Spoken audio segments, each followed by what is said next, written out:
Hello, this is lecture 3 in pre-stress concrete series, and the title of this lecture is Analysis of Pre-stress and Bending Stresses. Let us begin. So first let us see what are the basic assumptions in pre-stress concrete. The analysis of stresses induced in a pre-stress concrete structural element is based on the following assumptions. Concrete is assumed to be homogeneous and elastic material. Within the working stress range, concrete and steel behave elastically, notwithstanding the small amount of creep which occurs in both the materials under the action of sustained loading. A plane section before bending is assumed to remain plane after bending. This assumption was even there in RCC sections, and this assumption implies that there is a linear strain distribution across the member depth. Now let us go further. Let us see analysis of pre-stress. The stresses due to pre-stressing alone are generally combined stresses. Combined stresses means you have learnt in strength of materials, that is combination of direct stress and bending stress.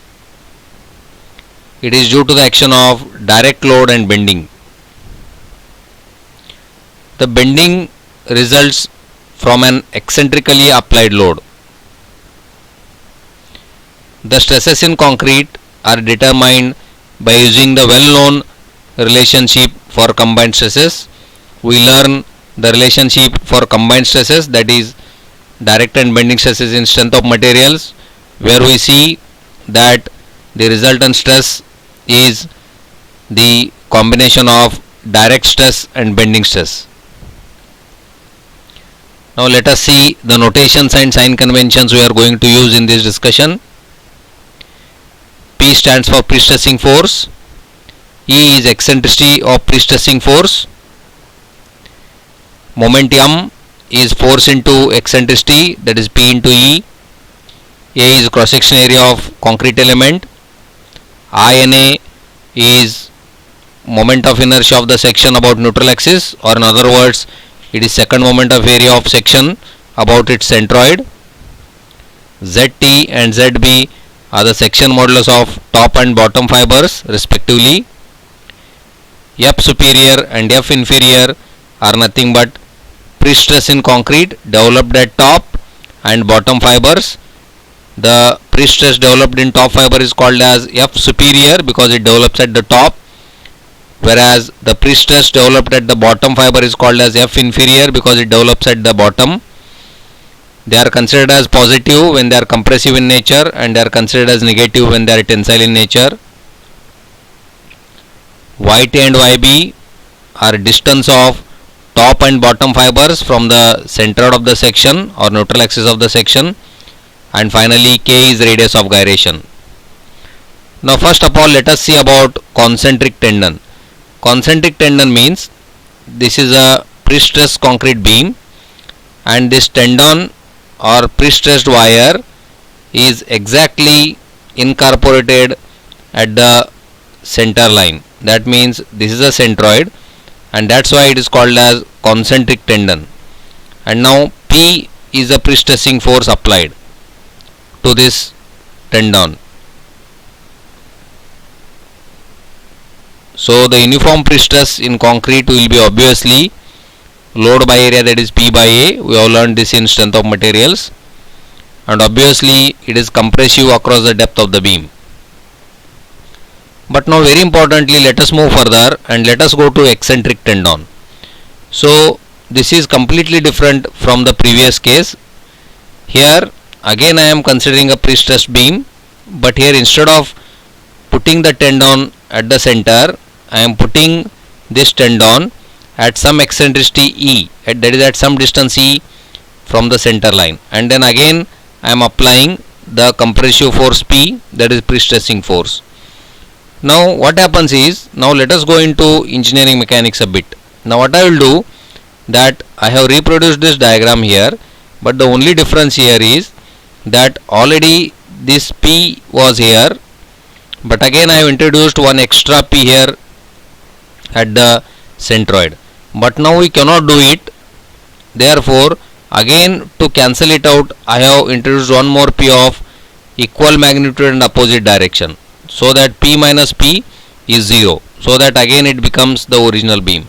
But then a little consideration will show that if I take these two P together, already this is the concentric force P acting at the centroid, but apart from that, if I take these two forces together, then a little consideration will show that these two are forces which are equal in magnitude but opposite in direction.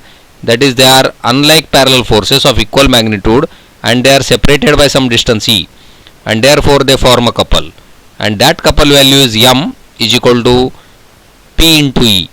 Now a little consideration will show that this combination is forming a anti-clockwise couple at this end, whereas this combination is forming these two forces, they are forming a clockwise couple at the end. So that means this beam is now converted into force P acting at the centroid along with anti-clockwise couple m here and clockwise couple m here, and therefore this beam is subjected to direct stress as well as bending stress. And moreover, the nature of couple or the moment anti-clockwise at left end and clockwise at right end tells that this pre-stressed beam is going to bend in such a fashion that it will be hogging in nature, that is tension at the top and compression at the bottom. And these are the stress diagrams. This is the cross section. Now this first diagram is easy to understand, that is everywhere the stress is same because it is because of the direct stress, that is P by A, that means only because of this load P acting at the centroid, so it is load by area. Whereas second one is the bending stress. Now it is plus here at the bottom and minus at the top. It is obvious because we know that because of this P, I mean moment acting combination of these two P, it is trying to hog, and therefore there will be compression below the neutral axis and tension above the neutral axis, and compression we take positive. So here it is P by ZB, whereas since above the neutral axis there will be tension, so it is P by ZT. Now when I combine this diagram, then it becomes a trapezoid, so that at the top it is P by A minus P by ZT, because here P by A is compression and P by ZT is tension, whereas at the bottom it is P by A plus P by ZB, because both are compressive in nature. So moving further, now let us see how all these stress diagrams which just we have seen have resulted actually from basics.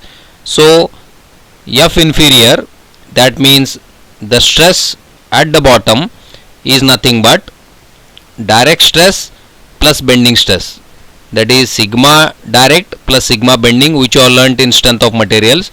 So direct stress is P by A plus bending stress is m by I neutral axis into y max. Here y max is nothing but yb, that is y bottom. So this is the basic equation from your bending theory, that is classical flexure theory.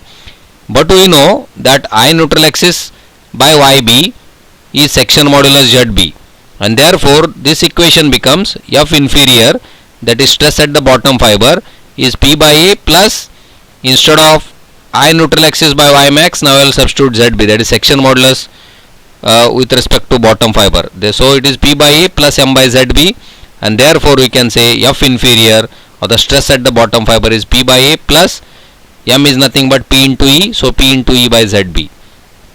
But again we know from engineering mechanics that radius of gyration K is given as root of I NA upon cross sectional area, that is moment of inertia about cross sectional area, and therefore moment of inertia about neutral axis becomes AK square, and therefore F inferior, which is P by A plus m by I into y, becomes F inferior is P by A plus P into E upon, instead of I will put AK square into YB, and therefore when I take P by A common, it becomes 1 plus E YB upon K square, where P is the load, A is the cross sectional area, E is the eccentricity of the tendon, YB is the distance of the bottom fiber from the neutral axis, and K is the radius of gyration. So this is nothing but the inferior stress or stress at the bottom fiber. Similarly, we can show that the superior stress or the stress at the top fiber is P by A minus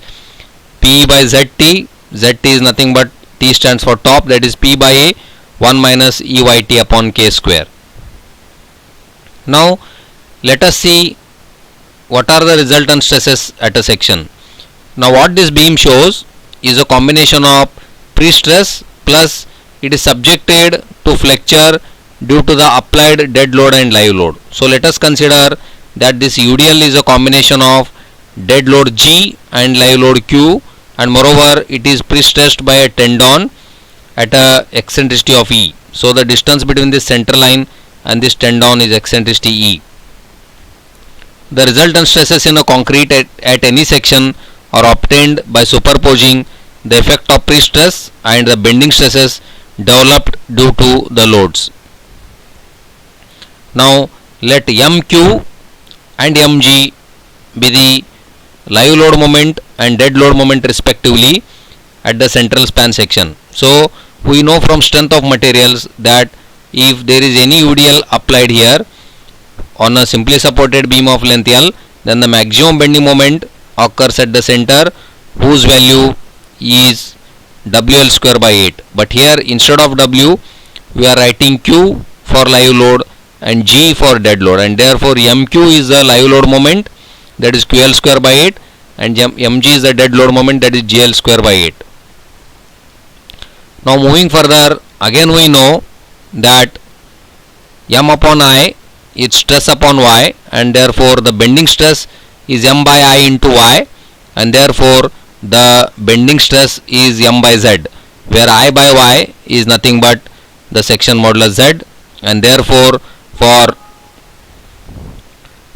this resultant stress at a section condition, that is when it is subjected to pre-stress as well as the applied load, what you can see here is again as usual, this diagram is nothing but P by A because of direct stress, which is positive because it is compressive, plus this diagram is because of the tendon, that is P by ZT at the top, negative because it is tension, already we saw some time back, and this is P by ZB, that is plus because of compression. These first two diagrams together, they are because of the pre-stress, that is because of tendon, again plus now this diagram is because of dead load stress. Now we know that stress is M by Z, and therefore at the top it is Mg by Zt, G because it is a dead load only. So try to understand this diagram is only exclusively for dead load, no live load. So it is M by Z, M by Z, only G stands for dead load, T stands for top, here G stands for dead load, and B stands for bottom. Again here at the bottom it is tensile, and the top it is compressive, because it is obvious that because of the dead load that this beam will try to sag, and therefore there will be tension at the bottom and compression at the top, and we take compression as the positive and tension as the negative. Again plus this is the stress diagram for live load only.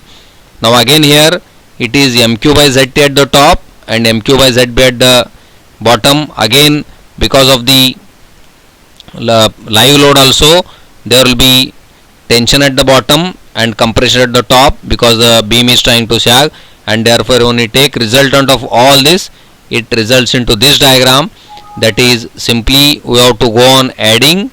So P by A minus P by ZT plus Mg by ZT plus Mq by ZT, that is what I have written here, and at the bottom it is P by A plus P by ZB minus Mg by ZB minus MQ by ZB. So here the magnitude will be less, here the magnitude will be more, because here at the top these two stresses are getting added, whereas these two stresses are getting subtracted, and therefore the resultant stresses at the top, that is F superior, and bottom, that is F inferior fibers of concrete at any given section are obtained as F superior, that is stress at the top, is P by A minus PE by ZT plus Mg by ZT plus Mq by ZT. F inferior, that is the stress at the bottom fiber, is P by A plus PE by ZB minus Mg by ZB minus Mq by ZB. In pre-stress element, the cross-section area of high tensile stress is very small. It is having very small percentage as compared to the total cross-section area of the beam, and therefore the stress computations are generally carried out based on the nominal concrete cross-sectional properties only. Thank you very much.